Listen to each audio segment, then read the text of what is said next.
What if I told you there was a way to close high-ticket sales on LinkedIn without spending months building a following and sending hundreds of cold messages? Most people think that LinkedIn sales just take forever, but that's only because they're using the wrong approach. The truth is, you don't need these fancy automation tools or paid ads or even a massive network. I used a simple strategy to bring in $15,000 in a single day, and I've done this over and over and over again. So in this video, I'm going to show you exactly how you can close high-ticket sales using LinkedIn. If you miss one of these steps, the whole thing just falls apart. So pay attention, grab a notepad, grab a pen, and let's make some money. Okay, let's talk about the first step, the warm-up phase, and most people get this completely wrong. We know that people buy from brands and individuals that they trust. There's a concept that I need you to understand before we go any further, and that is the mere exposure effect. And it might sound a little bit complicated, but it really isn't. The more somebody sees your name or your business name, the more likely they are to trust you.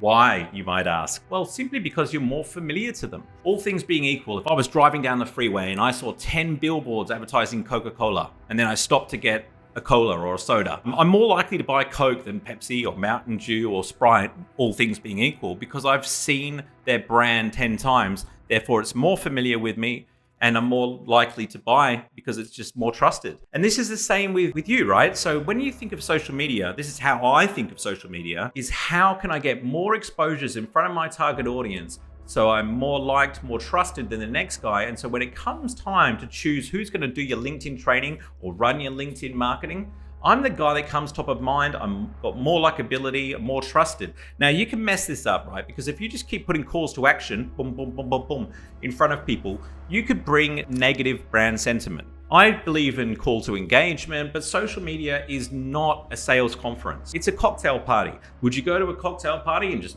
jump around from group to group saying, hey, buy my stuff? Of course not. So you've got to think about social media as a place to network and socialize. In the newsfeed, when people get to your profile, it's a little bit different. It's almost like somebody from the cocktail party then showed up at your office the next day. You gave them a business card. They turned up at your office. Now they're actually interested in learning about your business. And so on your profile, you can talk about all of that stuff. And you can have the next step. How do you get active in the newsfeed? Well, it's not just posting. A lot of people just think it's just posting and they just sit around and wait for likes and wait for comments. You could be waiting all day. Get active in the newsfeed. Go comment on other people's posts. Write a list of your Dream 100. Russell Brunson talks about the Dream 100. And these are 100 people that already serve the target audience that you're targeting. Social media sites want to show the best comments at the top, to keep people on their site longer, to give them a better experience. So if you can make your comments good, and it's not that hard, add some value. If somebody says, this is the 4 ways that you can grow your business using LinkedIn, great advice. Here's a 5th way that comes to mind. What do you think of this? Spark a conversation, ask a question, add some value. And then once you build relationships and have conversations in the newsfeed, whether it's on your content or other people's, then you can send a connection request and personalize it and say, hey, thanks for commenting on this. I'm curious to find out. Just send them a connection request. Then you're growing your network with people that you actually have a relationship with. It's pointless just sitting there and pressing accept, and you just adding all these people to your network that you actually don't have a relationship with. And by posting consistently, you keep top of mind. These days, the absolute bare minimum is twice a week. Ideally, once a day, Monday to Friday on LinkedIn, you should be posting because that keeps your name top of mind. Every morning, the first thing you should do is do something that's going to get you top of mind with your target audience. So create a post on LinkedIn and spend half an hour in the comments commenting on your Dream Up 100. As you do this, what you'll actually notice is your newsfeed becomes a lot more targeted.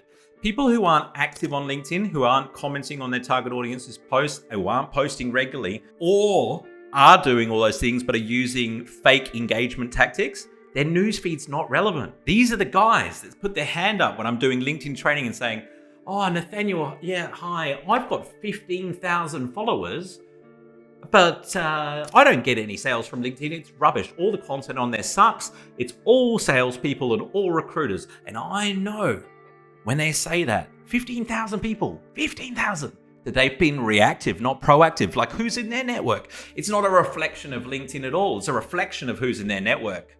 Does that make sense? You've heard these sales coaches say that the first 7 seconds when you meet someone, people already form an impression of you. Well, I hate to say it, but the first impression is not happening face to face anymore. That's right, it's happening online. People form an impression about you before they even meet you. You can use this to your advantage. A well-positioned profile that looks premium, professional, that builds a brand, instead of just making you a commodity where you've got to compete on price, where you build a brand and show people that you're a premium provider. Get a professional headshot. Have an awesome design cover photo so that you look premium. When you position yourself as a premium brand, they won't question why you're more expensive than the rest. Of course you're more expensive. You're premium. So think about that. It's really important. It amazes me that people will spend, even $5,000 for a cheap website, or $10,000, $15,000. Most companies won't batter an eyelid at spending 20 grand on a website, but they won't invest $1,000 getting their LinkedIn profile professionally designed, professionally copywritten. If somebody Googles your name, what are they going to find at the top of the search results on the basis that your profile's complete and fairly well optimized? They're going to find your LinkedIn profile, because social media sites have great quality scores with Google, so they always rank at the top. If somebody's Googling your name, they're probably pretty far down the customer journey, especially if you're in professional services or B2B. They're probably looking at doing business with you, or at least having a meeting with you. You've got to control what they're seeing in the search results, guys. Invest in a LinkedIn profile. All you got to do is invest in getting it professionally copywritten and designed, and I guarantee you'll be in the top 2% of LinkedIn profiles in your industry. It's an absolute no-brainer. Let's talk about the buying paradox. Now, one thing you'll notice is people don't like salespeople these days. People don't like to be sold to, but guess what? People love to buy. Most salespeople are pushy. I suggest not being a pushy salesperson. Instead, use a pull strategy. Attract people to do business with you. If they want to grow their business, if that's what you offer, you need to find out if they want more leads. You need to find out what their challenges are. They may have the problem that you solve, but if they don't recognize it, they haven't said it out of their mouth, you can't sell to them. You can only sell to people once they've told you that they have the problem and they've given you permission to share your solution. How do you get them to tell you whether they've got the problem? You have to ask them questions. Likes don't pay the bills. Newsflash.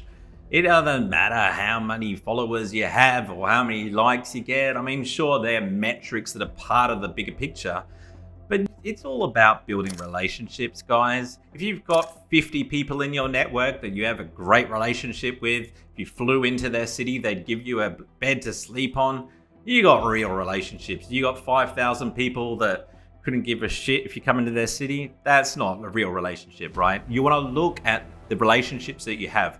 High ticket clients do not buy because of engagement metrics. Most of them aren't spending their time scrolling through the LinkedIn feed, right? You do that by building a relationship with them. How do you build relationships? I mean, I shouldn't have to teach people how to build a relationship, but you just do it by having conversations. Give people a taste. Because if they taste it, they taste the value and it works for them. Let's say you're a coach or you give them some advice on their marketing and they taste it and it's good and they get results, they think, geez, that's the free stuff they're doing. That's powerful. Outreach, my favorite topic. Private messages. Again, this is one cog in the wheel, but most LinkedIn messages fail because they're too generic, they're salesy, they're not personalized. Hey, I saw we had some mutual connections, so I thought I would connect. I make fun of it, but 8 years ago, I was sending connection requests like that, and guess what? They worked. And the biggest mistake that people make on social media, whether it's outreach or posting, is it's all about you. And I tell people it's not about you, it's about the other person. One thing that I can guarantee you that everyone you contact on LinkedIn is interested in, themselves. So make it about the person you're sending it to. The first thing you'd say when they pick up the phone and say, hello, they don't know who it is. And you say, hi, my name's Nathaniel. I'm calling from Bibby Media Group. The reason for the call, you don't have to do any of that on social media. Think about it, right? If they want to know who I am, they can click on my name and read my profile. So I don't need to tell them in the message. I can make it all about them. People say, oh, no, but I should just put a statement in there. Like, I'm, Australia's #1 accountant. Like, no. You can have that shit on your profile. And if they click on your name and read your profile, guess what?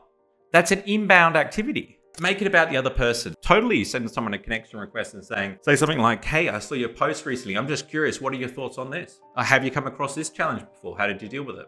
What's your number one tip for AI? Start a conversation. People's natural inclination when you ask a question is to respond. But I want you to use the 3-step LinkedIn DM formula that gets replies.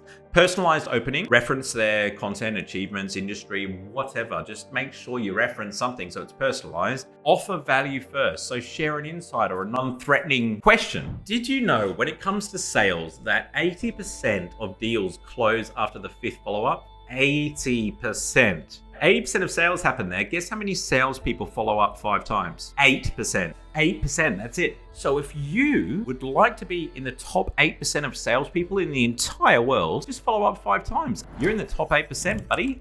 Well done. So the rule of the sales is to always make sure you follow up. You can automate this. If you've got a CRM, like I use Pipedrive, right? You can automate the follow-up. So as soon as somebody comes into your sales pipeline, you have a first appointment with them, or they tell you that they have the problem that you solve and you have their contact details, throw them into Pipedrive. Every time you have a meeting, you can log it. It'll automate the follow-ups. When I started my business, I had no money. I just quit my job because I hadn't been paid in 2 months. Not only did I have no money, I was $20,000 in debt. That was a difficult time. And I remember after I quit my job, driving home to my apartment and the petrol light starts flashing and I could get home. I knew I could get home, but I didn't know how I was going to fill up the tank the next day, nor did I know what I was going to do for work. The thing is with sales, you can't just go out and get another sales job and expect to solve financial problems like that immediately, because it takes some while before you get some leads. You've got to do some training. I'd already got an eviction notice on my apartment, so I was not far off being homeless. When I got home, first thing I did was call my mum and dad. They couldn't help me. And I thank them for that these days. I think there's a part of them that thought, no, we're going to let him handle this one. That night, as the sun went down, I went to turn on the light switch because it was getting dark. Click, click, no lights come on. Go to another light switch. Click, click, no lights come on. Oh, of course they haven't come on. I haven't paid my electricity bill. So I'm sitting now in a dark apartment, no job, in debt. Didn't have that many friends in Melbourne. My family were all living elsewhere and I didn't know what to do. It was a difficult time. I remembered that in the stairwell of my apartment building, there was a power socket. And so I got the extension cord out of the cupboard and ran down the stairs and plugged it into the power socket. Ran halfway back up the stairs only to realize the extension cord wasn't going to reach my apartment. So I went and got another extension cord, connected it to that extension cord, and managed to reach my apartment. And I plugged it into a desk lamp and I turned the desk lamp on and got a notepad and a pen, and I decided right then and there that I was going to go into business. The next day I started messaging people on LinkedIn. By 8 a.m. I had my first meeting and I closed $15,000 in one sale. I went to this real estate agency's office and they had 12 real estate agents that agreed to meet with me. It's amazing that they managed to get all these people in the room. I said, can you get your salespeople in the room? He said, why would I do that? And I said, well, I'm going to get them to invest in their personal brand, which by default is investing in your brand. I said to this real estate agency owner, I would like to do some LinkedIn marketing for you. And he said, look, I don't have the budget. I said, what about your real estate agents? They all need a personal brand. I look up their names and I can't see them dominating the first page of Google. Their LinkedIn profile should be optimized. They should have a one-page website. They should have an optimized Facebook page. Get them in the room this afternoon. I'll get them to invest in their brand. It'll help your business. You got 12 people in the room that afternoon. 8 people said yes. 6 people signed and paid on the spot. It was a $2,500 offer, $15,000 in my first day in business. No ads, no followers. I didn't have any business cards. I didn't have a website. Paid off all my debts relatively quickly within the first month. By the end of the first year, I had 12 employees, an office. We did really well. And I don't think I would have started my business if I hadn't been put in a position of desperation. Sometimes in life, we either need inspiration or desperation. And I got desperation. It's the best thing I've ever done. Most people think scaling means hiring more people. And I can tell you from experience, like having 12 employees after 1 year, it's quite stressful. It's not about headcount when it comes to scaling. It's about scaling smart. These days, I have 2 account managers. They're contractors. I've got a couple of video editing guys. I've got a copywriter. They're all contractors, all of them. And it just works so much smoother and way more profitable. And I noticed that the people who are best at what they do, they don't necessarily go for jobs, especially with startups and small companies like I was. It's about scaling and it's not about headcount, it's about efficiency. Automate your admin as much as you can. Use CRMs like Pipedrive. I use a bunch of tools for LinkedIn. Some of them are Supergrow. Supergrow is great for writing content, scheduling content. Use aware.co, which will help you with creating lists of people that you want to comment on. So there you have it. I've shared with you how I made $15,000 in one day on LinkedIn. The truth is, I've made a lot of money from LinkedIn strategies. It's about being active and building relationships. At the end of the day, LinkedIn's not going to do the selling for you. Have more conversations. If you want more sales, have more conversations. You'll have more relationships, and hey, guess what? You'll do a lot more business. But be targeted. Close high-ticket clients. That's where you can add the most value. Because hey, if they pay you the most, you can deliver more value. Put your prices up. Then figure out how to deliver more value.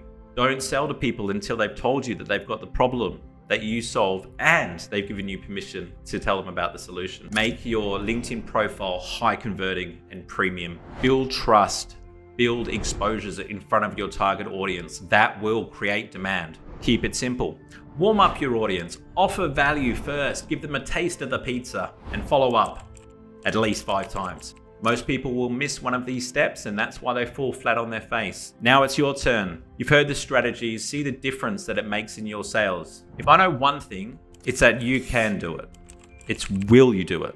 And there's only a small fraction of you that will. Are you one of those 1 or 2% of people that are actually going to execute and implement what you've learned today? Let me know in the comments if you're one of those people. I'd love to hear from you. You're my type of people. And I'll see you guys in the next video. Don't forget to subscribe and all that jazz. Peace.